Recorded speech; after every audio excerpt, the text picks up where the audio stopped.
You don't expect a family SUV to turn into a crime scene. You don't expect to wake up at 2 a.m. to the smell of smoke because your brand new car decided to self-ignite in the driveway. And you definitely don't expect an engine to give up before it's even broken in. But after reviewing more than 200 SUVs, tearing them apart, listening to owners, and seeing the repair bills firsthand, one thing became clear. Some of these vehicles are mechanical traps disguised as smart purchases. One SUV alone racked up 11 recalls in just 2 years. Some lose engines before 50,000 miles. Others quietly burn down garages. Even brands people blindly trust land on this list. But there's good news too, because at the end, I'll show you the sleeper SUV almost nobody talks about. Bulletproof reliability, real performance, great fuel economy, and a cabin that punches way above its price. Watch this all the way through. Let's start with the disasters. It begins small, almost harmless looking.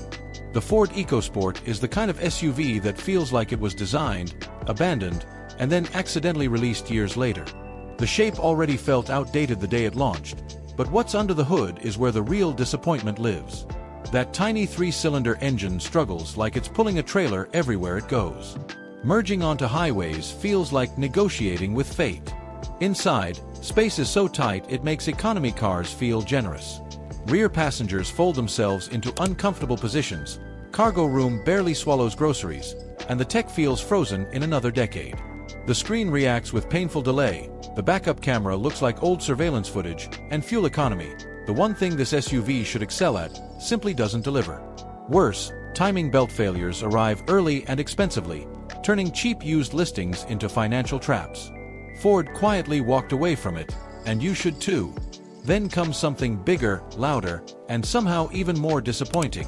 The Chevrolet Traverse looks like it should be the perfect family hauler, but the moment the wheels start rolling, reality sets in. The ride crashes over bumps like the suspension never got tuned, the interior feels disposable, and the third row is barely usable for anyone with adult legs. The V6 sounds strained, the transmission behaves unpredictably when cold, and fuel economy is shockingly bad for something that offers so little refinement. The worst part isn't comfort, it's durability. Transmissions fail early and expensively, leaving owners with 5-figure regret. Other brands figured this segment out. Chevy didn't. Mitsubishi's Eclipse Cross is next, and it's a masterclass in how not to tune a drivetrain. Power delivery feels delayed, acceleration requires planning, and the CVT drones endlessly, killing any sense of connection. Inside, hard plastics dominate, tech feels dated, and resale value collapses almost instantly. Add in a shrinking dealer network and long repair delays, and this SUV becomes an exercise in frustration. Every model year tells the same story. Nothing improved. Nothing fixed. Subaru loyalists may want to look away, because the Outback carries baggage it never fully escaped. The Boxer engine and CVT combination creates maintenance demands most buyers don't anticipate. Head gasket failures still surface. Oil consumption sneaks in quietly. Miss a CVT service and the bill becomes catastrophic. Many owners do everything right and still get burned. Yes, it's capable. Yes, it has charm. But charm doesn't pay repair invoices. Things turn darker with the Hyundai Kona. This isn't about comfort or infotainment anymore. It's about safety. Engines seize without warning. Oil leaks meet hot exhausts. Fires break out while parked. Entire neighborhoods learned to keep these cars outside. Multiple recalls tried to contain the damage, but trust evaporated. Even redesigned versions carry the shadow of what came before. The Jeep Compass continues the trend of missed opportunities. On paper, it looks competitive. On the road, it feels underpowered and unpredictable. Transmissions hunt endlessly, electronics fail randomly, and owners find themselves stranded far too often. Resale values collapse because buyers know what's coming. Then we reach vehicles that cost real money and fail spectacularly. GM's full-size SUVs promise strength and durability, but active fuel management turns their V8s into ticking time bombs.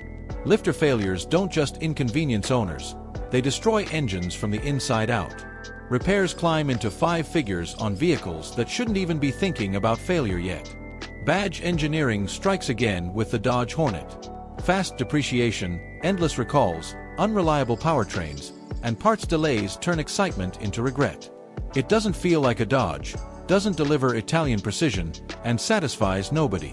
Plug-in hybrids should represent the future. Instead, the Mitsubishi Outlander PHEV delivers complexity without payoff. Electric range shrinks fast, batteries degrade early, and repairs become nightmares due to limited service networks. Mazda's CX-90 PHEV is a painful lesson in rushing innovation. Charging failures, software crashes, sudden power loss, all wrapped in a vehicle that otherwise had massive potential. Recalls piled up quickly, erasing consumer confidence almost overnight. And at the very top of the danger list sits the Grand Cherokee 4xe. Fire risks. Charging bans. Parking warnings. Owners told not to charge or park near buildings. No vehicle should ever come with instructions that resemble fire safety training. Now, breathe, because not everything is broken. Some SUVs quietly get it right. The Mazda CX-5 doesn't scream for attention, but it delivers where it matters. The engine is simple, proven, and durable. The interior feels thoughtful. The drive feels connected. Maintenance stays predictable. It's a reminder that good engineering doesn't need gimmicks. Hyundai's Santa Fe finally grew into itself. The newest generation feels solid, well-balanced, and genuinely competitive. Power is there when you need it. Comfort doesn't disappear on long drives. And early reliability signs are promising. The Kia Telluride continues to prove that family SUVs don't need luxury brand pricing to feel premium. Naturally aspirated power, real third-row space, excellent build quality, and strong resale make it one of the smartest buys in the segment. Genesis steps into luxury with confidence. The GV70 delivers craftsmanship, performance, and value without the baggage of German maintenance nightmares. It feels expensive because it's built that way, not because the badge demands it. Mercedes finally found balance again with the GLE. Technology works. Comfort delivers. Reliability has stabilized. It feels like the luxury SUV Mercedes should have been building all along. Honda's CR-V hybrid stands as the rational choice that never gets old. Efficient, spacious, durable, and quietly unstoppable. It doesn't impress with drama, it impresses with longevity. And then there's the sleeper that changes minds. The Ioniq 5N isn't supposed to be this good. It isn't supposed to embarrass performance cars. It isn't supposed to make EV skeptics smile. But it does. Instant torque. Track-ready hardware. Build quality that finally reflects lessons learned. It's proof that when innovation is done right, the future actually works. If you know where to look, buying an SUV that lasts a lifetime isn't luck, it's knowledge. If this video helped you avoid a bad purchase or discover a great one, hit like, share it with someone shopping right now, subscribe for deep dive car care content you won't find anywhere else, and comment below which country you're watching from. I read every single one.